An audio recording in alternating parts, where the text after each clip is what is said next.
न भूतो न भविष्यती असा अनुपम्य सोहळा स्वराज्य अनुभवत होतं, पण स्वराज्याच्या चेहऱ्यावरील हा आनंद जास्त दिवस नाही टिकला. कशा आहात तुम्ही? आता आमचं इथलं कार्य संपलंय शिवबा. तुमचा राज्याभिषेक पाहिला.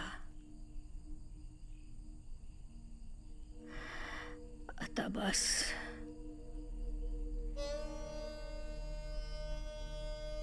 हंबीरराव, माझ्या शिवबाशी एकनिष्ठ राहा जी. आणि तुम्ही सर्वांनी मिळून या स्वराज्याचं रामराज्य करा. जगदंब.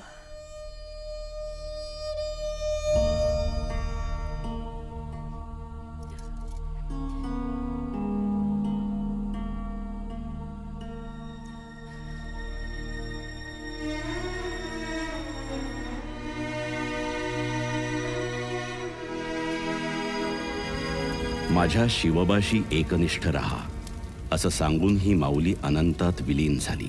आणि दुसऱ्याच दिवशी स्वराज्याचं रामराज्य करण्यासाठी सरसेनापतींनी पेडगाव लुटायची एक अनोखी मोहीम महाराजांच्या समोर मांडली. महाराज, स्वराज्याचं रामराज्य करायचं असेल तर मी म्हणतो त्या पद्धतीनंच लक्ष्मी प्रसन्न करावी लागेल.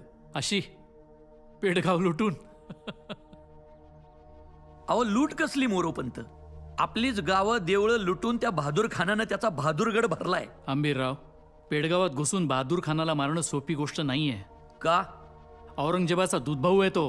आणि म्हणून तर दिल्लीवरून खास राज्याभिषेक रोखण्यासाठी त्याला पाठवला होता. मग रोखला का? त्याच्या नाकावर टिच्चून आपण समद्यांनी केलाच की राज्याभिषेक. राज्याभिषेक रोखला नाही, पण तो रोखण्याकरता उत्तरेला शेगूळचा खंडोबा, भगवती माय, लक्ष्मीनारायण, मोरेश्वर आणि अशीच सोन्यानं मढवलेली कित्येक देवस्थानं भ्रष्ट केली त्या खानानं. गावागावातली मंदिरं ओस पडली आहेत. पिढ्यानपिढ्या पुजलेले देवदेवता तोडून मोडून बहादूरगडला नेऊन टाकलेत त्यांनी. हंबीरराव, राज्याभिषेकानंतर लगेचच बहादूर खानासारखं जनावर अंगावर घेणं योग्य नाही. अहो पण काय हरकत आहे? अहो दत्तूजी, त्याच्या पापाचा गडा भरला की आता रिकामं करून टाकू. दत्ताजी, अहो राजगड तोरणा घेतला आपण, बहादूरगड काय जड आहे?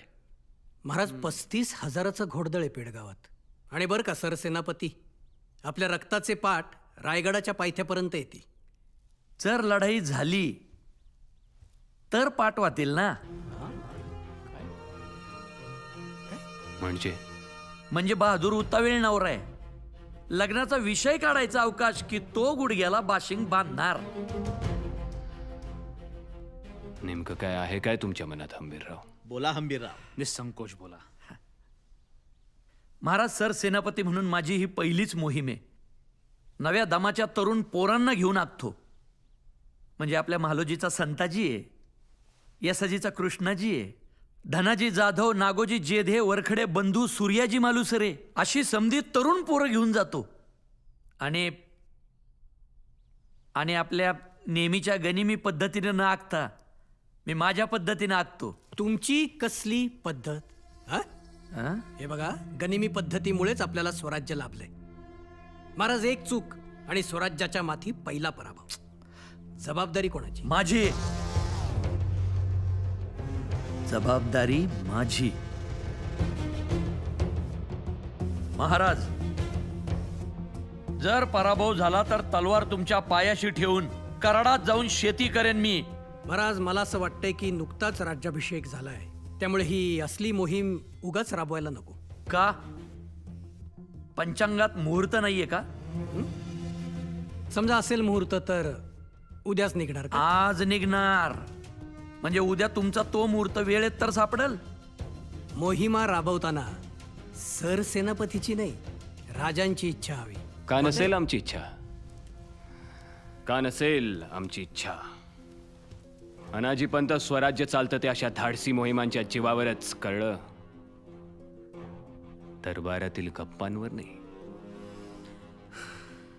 हंबीरराव तयारीला लागाच.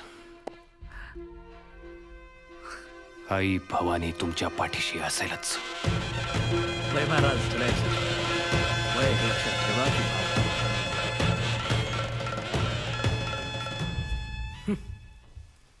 हो.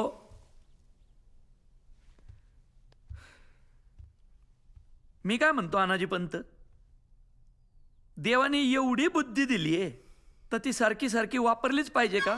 हे बघा, आलो आलो. हा, काम झालं, आलो. आपल्या कड्यात आणा त्याला. डाक भैरव त्याला आसमान दाखवतो. भाऊसाहेब,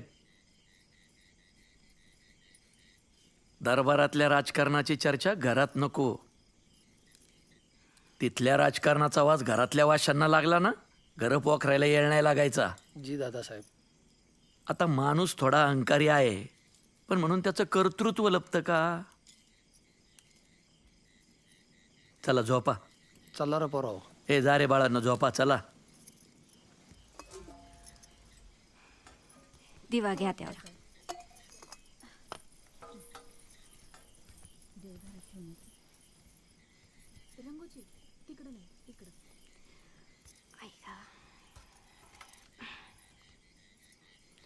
काय करतीस? काजल, तुम्हाला कोणाची नजर लागू नये ना म्हणून. नजर आपल्याला नाही, आपल्या लेकरांना नाही लागली पाहिजे. आपलं झालं. मला माहिती आहे आज रातच्याला तुम्हाला काही झोप लागायची नाही. हा, जरा किचकट मोहीम आखली. दरबारातल्या समद्यांचा विरोध करून एवढी अवघड मोहीम आखलीत खरी, पण खाचखळग्यांची जाणीव असावी. आपलं हिंदवी स्वराज्य सह्याद्रीच्या दऱ्याखोऱ्यांमधून एखाद्या लहान पोरासारखं रांगतंय. त्याला सावरता सावरता कुठल्या तरी एका पिढीची डोपरं फुटणारच. मग आपली फुटू दे. आपली डोपरं फुटतील तेव्हाच आपल्या पोरांच्या वाट्याला सुपीक पठार येईल ना ग लक्ष्मी. ऐकाय तर लई झाक वाटते, पण खरंच असं होईल ना? होईल नाही, झालंच म्हणून समज. फक्त मी बहिर्जी नायकासाठी दिलेला निरोप वेळेत त्याच्याकडे पोचू दे तेवढा. मग अख्खा बहादूरगड त्यांनी शिवथरगडीत येऊन मांडलाच म्हणून समज. ही आपली शिवथरगड. आता आपण इथं आहोत. हा बहादूरगड. आपलं 9,000चं सैन्य घोड्यावर बसून बहादूरगडापर्यंत पोचायला 8 दिस कुठंच नाही. बहादूरगडाच्या चारी दिशांना 35,000चं घोडदळ तैनात आहे. मी म्हणतोय तेच ऐका. हे समोरासमोर लढणं शक्यच नाही. गनिमी कावाच महत्वाचा. जायच्या वाटा किती आहेत? इथून भोर, मनेरा, मग पुणे मार्गे वाडे बोलायला वळसा घालून भीमेच्या पल्याड पेडगाव. दुसरी वाट पुन्हा भोर, मनीरा, मग वाल्ले, जेजुरी, कुरकुम करत करत करत पेडगाव. पहिली वाट लांबची, दुसरी जरा जवळची. आपण दोन्ही वाटा वापरू का? असंच आपली गंमत म्हणून. गंमत? बहिर्जी, हां, गढी आतून बाहेरून कशी आहे? माहीत नाही. माहीत नसेल तर मग लूट कशाची करणार? हा, आता काय?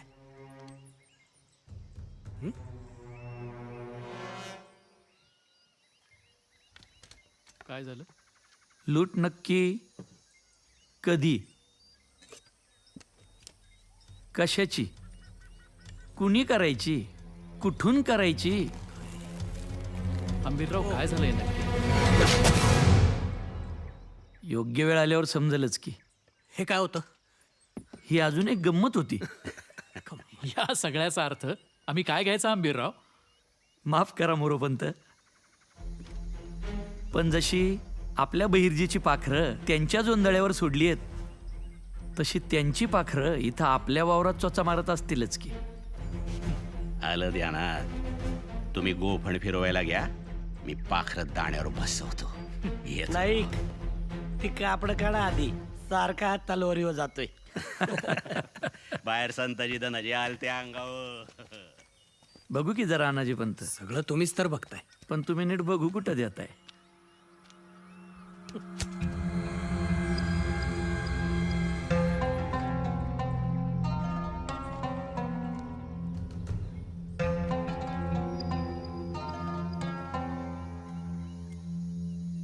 या बाणाला ज्याचं रक्त, तो औरंगजेबाचा भक्त. बहादूरगडाहून रायगडाकडे येताना जवळचा आणि सोपा मार्ग कुठला? पहिले भीमाघाट, मग नाणेघाट, मग पुन्हा ओलांडून मुळशी खोऱ्यातून मानगाव मार्गे थेट रायगड. साधारण किती दिस? 4-5 दिस. येताना मोठं जंगल कुठं किती अंतरावर? भीमाकाट वलंडला की वाडे बोलायची लय मोठी देवऱ्या लागते. शहाणा असल तर तो पेडगावचा दीड शहाणा आपल्या माग जंगलात घुसायची हिंमत नाही करणार. पण या वेळेला इकडून जायच्या आधीच तिकडून येताना काय काय ह्याचा विचार आपण का करतोय माहित नाही. हा नाईक, फक्त 9,000 घोडदळ आहे आपल्याकडे. नाही तर काय, खानाच्या चिमटीत सापडलो भुगाच की. 9 नाही 7च. काय 7च. आयो 7,000 मावळे घेऊन मालोजी, यसाजी, मोरोपंत बहादूरगडावर हल्ला बोलतील.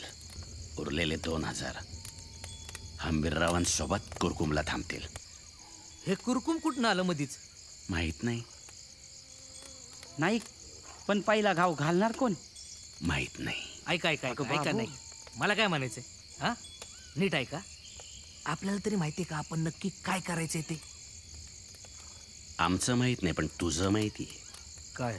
तुला उद्याच एक काम करायचंय. कसलं? बहादूर खानाला कळलं पाहिजे ताबडतोब. काय? 7,000 मराठी त्याच्यावर समोरून चालून येत आहेत.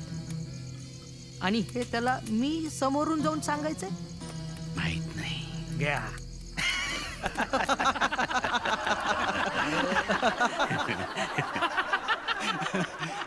एक बार फिर से. 7,000 मराठा सैनिक कभी भी आप पे हमला बोल सकते हैं.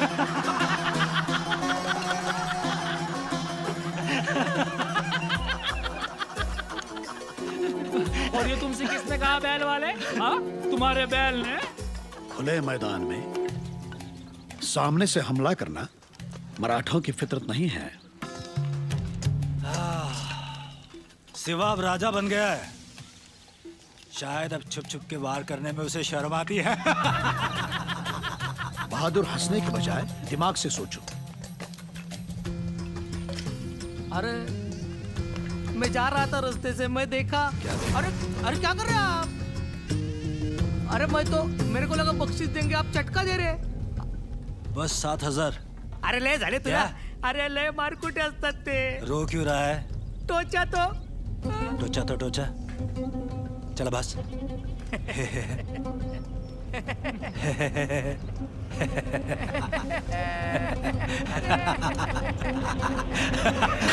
बच्चू है.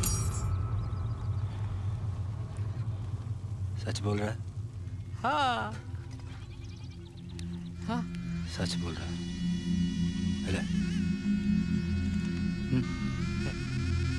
खत्म. बहादुर, खबर कुछ गलत लग रही है. मैं खुदा से दरख्वास्त करता हूं कि यह खबर गलत ना निकले. 7 नहीं 70,000 आने दो. पेड़ गांव के चौराहों पर उनके सिरों की ऐसी दीवार खड़ी करूंगा, रायगढ़ पर बैठा सिवा भी उसे देख सके. महाराज एवढं काय बघताय? अंधार. राहुजी, ही पहिलीच अशी मोहीम आहे जी आमच्याकरता इतकी अंधारात आहे. महाराज, आज 7 दिवस झाले. मोहिमेबद्दल रायगडावर काहीच माहिती नाही. नक्की झालं हंबीर आहे तिकडे. पण तरीही मला वाटतं आणखीन एक 10,000ची तुकडी घेऊन आपण स्वतः निघावं. गरज नाही. प्रतापरावांसारखा योद्धा गेल्यानंतर ज्या विश्वासानं त्याला सरसेनापती बनवलं, त्याच विश्वासानं या मोहिमेकडे पहा. तो चुकणार नाही.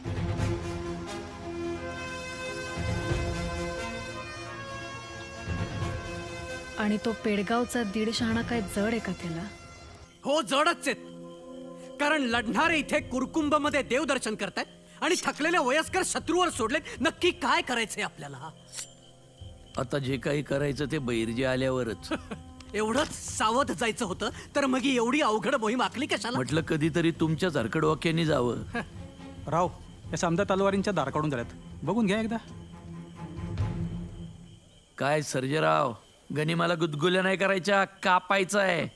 निदान नानाजी पंतांच्या जिबी एवढी तरी काढा की दार. सर्जेराव, त्या धार लावलेल्या तलवारी म्यानात टाका.